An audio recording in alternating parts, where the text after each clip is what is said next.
नमस्कार दोस्तों, मेरा नाम है अतुल और आप देख रहे हैं ईवीएस वर्ल्ड चैनल। आज मैं ग्रीन हाउस इफ़ेक्ट के बारे में बात करूंगा कि ग्रीन हाउस इफ़ेक्ट होते क्या हैं और इसके सोर्सेस क्या हैं। अगर ग्रीन हाउस इफ़ेक्ट नहीं होता तो क्या होता, ये सब चीज़ें आज मैं आप लोगों के साथ शेयर करूंगा। ठीक है, तो चलिए शुरू करते हैं कि ग्रीन हाउस इफ़ेक्ट क्या है।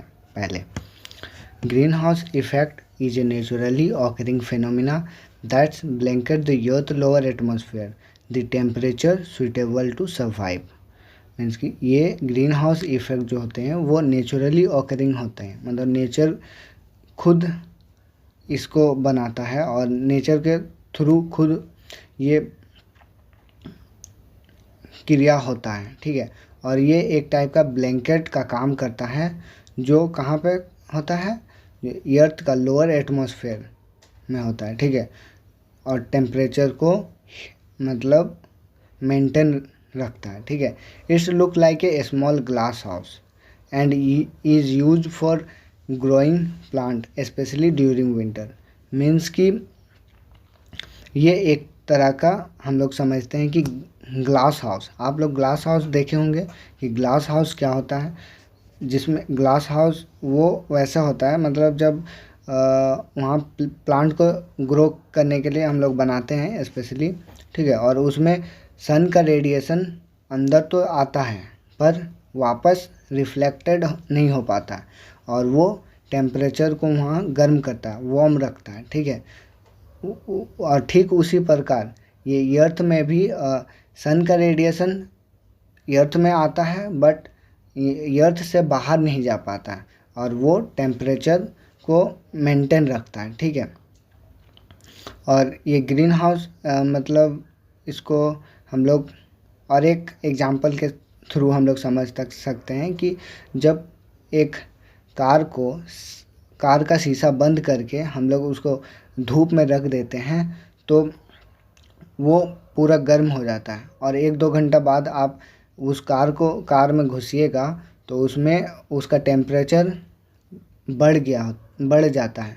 ठीक है, इसी प्रकार ग्रीन हाउस इफ़ेक्ट भी काम करता है जो एटमॉस्फेयर में। ठीक है, फिर ग्रीन हाउस गैसेस कितना है, ग्रीन हाउस गैसेस कौन कौन से हैं। ठीक है, carbon dioxide, methane, nitrous oxide, water vapour, ये सारे ग्रीन हाउस, ये सब जो है ना, वाटर वेपर, फ्लोरोकार्बन, ये सारे ग्रीन हाउस गैसेस हैं। ठीक है,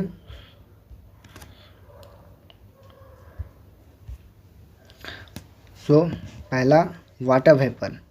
water vapour is the biggest contributor to the green house effect in the human and human are not directly responsible. जो वाटर वेपर वो बहुत बड़ा रोल प्ले करता है ये ग्रीन हाउस इफेक्ट के लिए।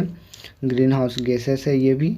और फिर second one CO2 is the primary green house effect A gases emitted through the human activity. आजकल जो ह्यूमन एक्टिविटी ज़्यादा बढ़ गया है, जैसे व्हीकल से निकलने वाली CO2 और फिर इंडस्ट्री से निकलने वाली CO2, ये सब जो निकल रही है इससे ग्रीन हाउस जो गैसेस है उसका जो कंसंट्रेशन है CO2 का वो बढ़ता जा रहा है। इसका मेन सोर्सेस क्या है, the combustion of fossil fuels to generate electricity or many industrial process emit by CO2 through fossil fuels and next one the combustion of fossil fuels such as diesel used for a transportation। मतलब जो हम लोग diesel petrol का use कर रहे हैं, fossil fuels का use कर रहे हैं ट्रांसपोर्टेशन के लिए, इलेक्ट्रिसिटी पैदा करने के लिए, उससे जो निकलने वाली गैसेस है CO2 वो हम लोग का जो ग्रीन हाउस गैसेस का कंसंट्रेशन को बढ़ा देती हैं। ठीक है, next one methane is the most important green house gases after carbon dioxide. Carbon dioxide के बाद ये सेकेंड गैसेस है जो मतलब ग्रीन हाउस गैसेस का मोस्ट इम्पॉर्टेंट गैस है।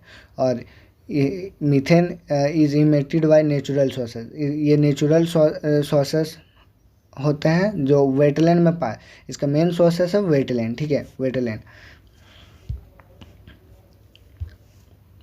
इसका ये देखिए वेटलैंड है इसका main sources, but human activity भी इसमें कुछ कुछ है, जिस like it product from decomposition of animal waste and biological waste, जो वेस्ट निकलते हैं और उनसे जो निकलने वाली गैसेस हैं वो मीथेन होती हैं, ठीक है।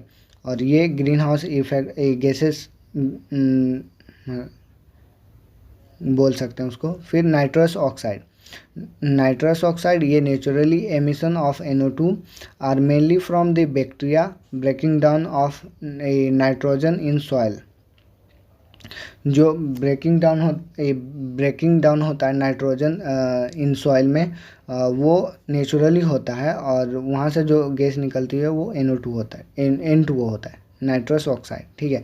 और ह्यूमन इंक्लूड लाइक फर्टिलाइज़र, हम लोग आजकल फर्टिलाइज़र और यूरिया ये सब का मतलब नाइट्रिक एसिड और ये जो सिंथेटिक फर्टिलाइज़र, और हम लोग जो बना रहे प्रोडक्शन कर रहे हैं नाइट्रिक एसिड और यूज़ कर रहे हैं उसको सॉइल में, जिससे सॉइल की फर्टिलिटी घट रही है और जो नाइट्रस ऑक्साइड का कंसंट्रेशन वो बढ़ रहा है, जिसके कारण भी ग्रीन हाउस इफ़ेक्ट हो रहे हैं, ठीक है। फिर है फ्लोरिनेटेड गैसेस, कार्बन मोनोऑक्साइड और ब्राउन कार्बन, ये सब है fluorinated gases have very high global warming potential, GWP means ये जो फ्लोरिनेटेड गैसेस होते हैं वो बहुत हाई ग्लोबल वार्मिंग पोटेंशियल होते हैं relative to the other green house gases के मुकाबले ये ज़्यादा पावर मतलब इफेक्ट होता है, ठीक है। Brown carbon is generally refer to the green house gases and black carbon for particles resulting from impure combustion such as dust. Carbon monoxide is a short-lived greenhouse gases through the natural process in the atmosphere, and it is eventually oxidized to CO2.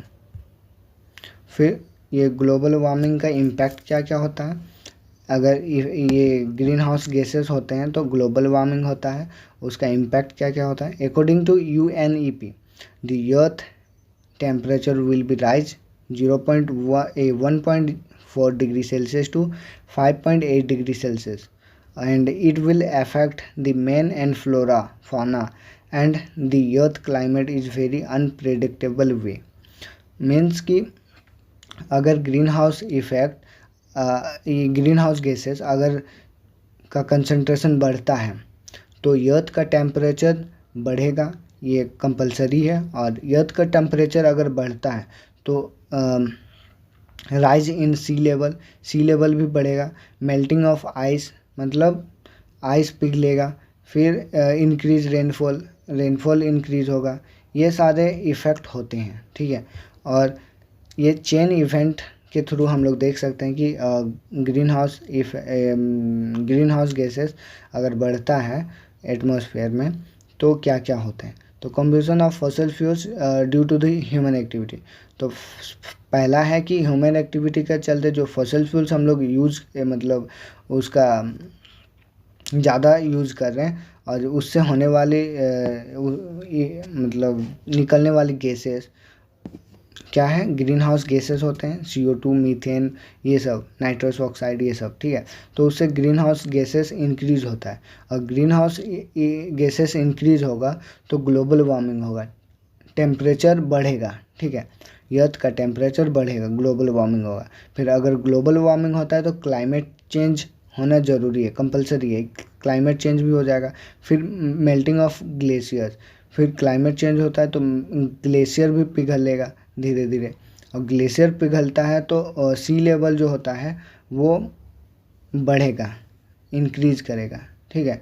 इसी तरह process है green house gases का। और ये green house effect दो तरह का होता है, नेचुरली होता है और एक ह्यूमन मतलब ह्यूमन मेड, मतलब ह्यूमन एक्टिविटी के चलते हो रहा है। तो नेचुरली होता है वो हमारे लिए बहुत इम्पोर्टेंट होता है, ठीक है, मतलब अच्छा है। अगर अगर ग्रीन हाउस इफ़ेक्ट नहीं होता तो हमारा जो अर्थ का टेम्परेचर होता है वो माइनस में चला जाता। अब जो ह्यूमन के लिए या फिर जो लिविंग थिंग्स होता है उसके लिए सूटेबल नहीं है। बट आजकल जो ह्यूमन एक्टिविटी के चलते CO2 का कंसंट्रेशन बढ़ रहा है और मीथेन का कंसंट्रेशन बढ़ रहा है, नाइट्रस ऑक्साइड, नाइट्रोजन, सल्फर, जितना भी ये ग्रीन हाउस गैसेस है उसका कंसंट्रेशन बढ़ रहा है। और जिसके चलते अर्थ को जितना वार्म होना था उससे ज़्यादा वार्म हो रहा है, ठीक है। इसमें आप देख सकते हैं कि नेचुरली में ये वार्म थोड़ा थोड़ा हो रहा है, ठीक है, मतलब कम है। और इसमें वार्मिंग रेट ज़्यादा है, मतलब गर्म जो टेम्परेचर है वो ज़्यादा हो रहा है। बस यही है। और थैंक यू दोस्तों। अगर मेरा वीडियो अच्छा लगा आपको तो लाइक करें, शेयर करें और सब्सक्राइब करें। Thank you. मिलते हैं अगले नेक्स्ट वीडियो पे।